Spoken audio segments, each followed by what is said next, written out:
حضرت عمر दिन को तख्त हुकूमत पे बैठते थे और उनका तख्त को सोने जबरजद का नहीं था, मस्जिद नबवी की चटाई थी और सारा दिन वहां बैठ के लोगों की बातें सुनते।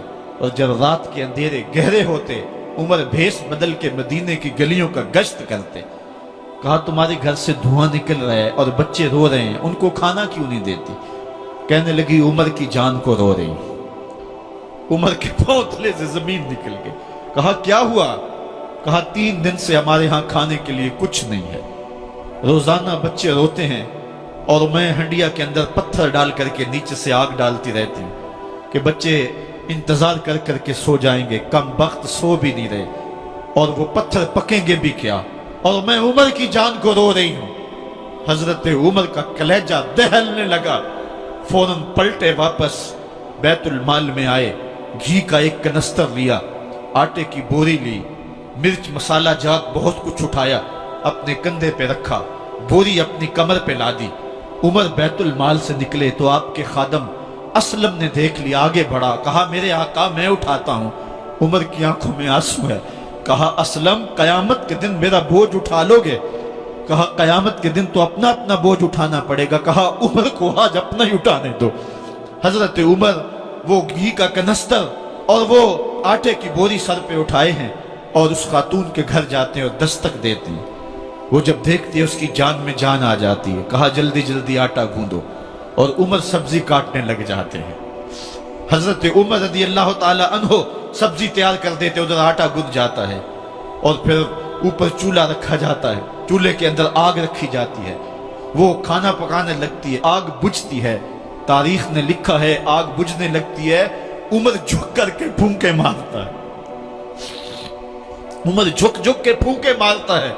खाना पक गया और बच्चों के सामने खाना रख दिया, बच्चे खा रहे हैं। अब बच्चे रो रो के निढाल हो चुके थे। हजरत उमर अपने हाथों को और अपने घुटनों को और अपने पांव को जमीन पे लगा के, जिस तरह बकरी का बच्चा चलता है वेड़े के अंदर, कभी इधर चलते हैं कभी इधर चलते हैं, ताकि बच्चे मुझे देख के खुश हों और दिल में कहते उमर जितना रुलाया है अब इतना हंसाना भी पड़ेगा।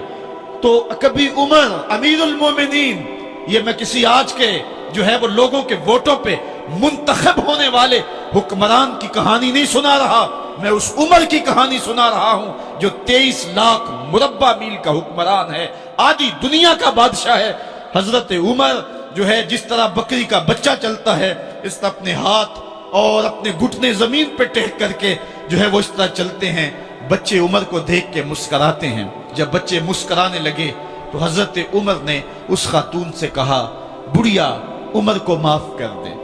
उसने कहा तू इतनी हमदर्दी क्यों करता है?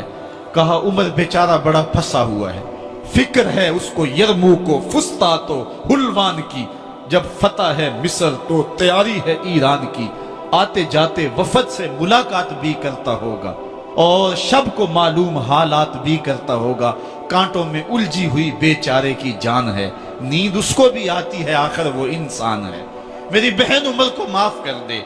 उसने कहा नाना उमर की बात मेरे सामने न कर, कयामत का दिन होगा, उमर का गिरेबान होगा और मेरा हाथ होगा। जब उसने ये बात कही तो उमर बर्दाश्त न कर सके, बच्चों की तरह बिलक बिलक कर रोने लगे। कहा वो बदनसीब उमर तेरे सामने है, आज ही कहला जो कहना है, कयामत के दिन मुझे माफ रखना।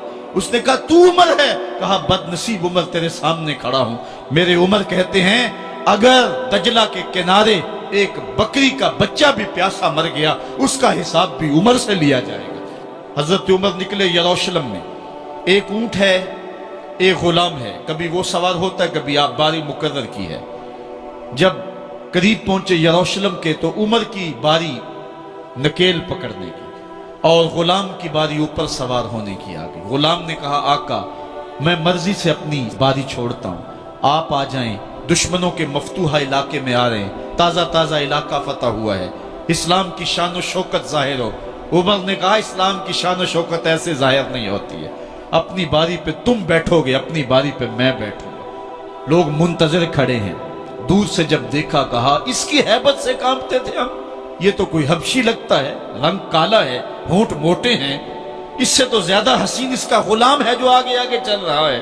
حضرت ابو عبیدہ نے کہا دھوکہ کھا رہے ہو، ہمارا آقا وہ نہیں ہے جو اونٹنی کے اوپر سوار ہے، ہمارا آقا وہ ہے جو لگام تھامے آگے آگے چل رہا ہے۔ حضرت عمر رضی اللہ تعالیٰ عنہ کو آگے بڑھ کے جابیہ کے مقام پہ حضرت ابو عبیدہ بن جراح نے استقبال کیا، تو حضرت عمر آگے بڑھے اور انہوں نے آگے بڑھ کر کے حضرت ابو عبیدہ کے دونوں کندھوں پہ ہاتھ رکھا، اور سنو حضرت عمر نے کیا کہا، کہا لا الہ الا اللہ انا کنا اذل قوم فاعزنا اللہ بالاسلام، کہا کہ لا الہ الا اللہ، اے ابو عبیدہ بن جراح، ہم ایک ذلیل قوم تھے اور اللہ نے ہمیں اسلام کی وجہ سے عزت عطا کی ہے۔ اور میں تمہیں ایک تاریخ ساز بات کہنے لگا ہوں، اور وہ یہ ہے کہ جب تک ہم اس عزت والے اسلام کے دامن کو تھامے رہیں گے ہماری عزت قائم رہے گی، اور جب اسلام کے علاوہ کسی اور جگہ سے عزت ڈھونڈیں گے تو رسوا کر کے رکھ دیے جائیں گے۔ یہ ہے وہ خلاصہ جو حضرت عمر نے امتوں کے عروج و زوال کا بیان کیا ہے۔ اس امت کو جو خیرات ملی ہے تخت و تاج کی، وہ پینٹاگون سے نہیں ملی، وہ واشنگٹن سے نہیں ملی، وہ وائٹ ہاؤس سے نہیں ملی، وہ محمد عربی کے جوڑوں کا صدقہ ملی ہے۔ اس لیے جب ہم نے اسلام سے انحراف کیا، پاکستان حاصل کیا گیا تھا، پاکستان کا مطلب کیا؟ لا الہ الا اللہ۔ ہم نے اس نعرے کو چھوڑ دیا ہوا ہے، ہم نے انحراف کر دیا ہے۔ آج ہماری نظریں مغرب کی طرف لگی ہے کہ تخت و تاج اس سے نصیب ہوتے ہیں، اور دنیا کے اوپر ہم رسوا ہو کے رہ گئے۔ ہماری پستی، ہماری زبوحالی، ہماری ذلت کا سبب یہ ہے کہ جس جگہ سے ہمیں عزت ملی تھی ہم نے وہ مرکز ہی چھوڑ دیا ہے۔ اس مرکز حیات کو، اس مرکز زندگی کو، اس مرکز عزت کو ہم نے چھوڑ دیا ہے، اور دنیا کے اوپر ہم رسوا ہو رہے ہیں۔ انہی حضرت عمر کی کہانی ہے۔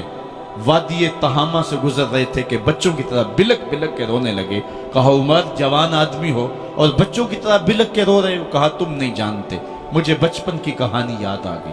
کہا کیا کہانی ہے؟ کہا یہی عرض تہامہ تھی، میرے باپ خطاب نے مجھے 5 اونٹ دیے تھے، کہا انہیں لائن میں کھڑا کرو سیدھا۔ میں آگے والا سیدھا کرتا تھا، پیچھے والا ٹیڑھا ہو جاتا، پیچھے والا سیدھا کرتا، آگے والا ٹیڑھا ہو جاتا۔ میرے باپ خطاب نے مجھے بڑا مارا۔ کہا ایک عرب کے بیٹے ہو کہ تم سے 5 اونٹ لائن میں کھڑے نہیں ہوتے؟ کہا ایک زمانہ عمر پہ وہ تھا کہ اس سے 5 اونٹ لائن میں کھڑے نہیں ہوتے تھے، اور آج شرق سے لے کر غرب تک 23 لاکھ مربع میل کی حکمرانی، اور انسان بھی لائن میں کھڑے ہیں۔ یہ محمد عربی کے جوڑوں کا صدقہ نہیں ہے تو اور کیا ہے؟ عمر سے تو 5 اونٹ لائن میں کھڑے نہیں ہوتے تھے۔ تو یہ عزتیں، یہ تخت و تاج، یہ حکومتیں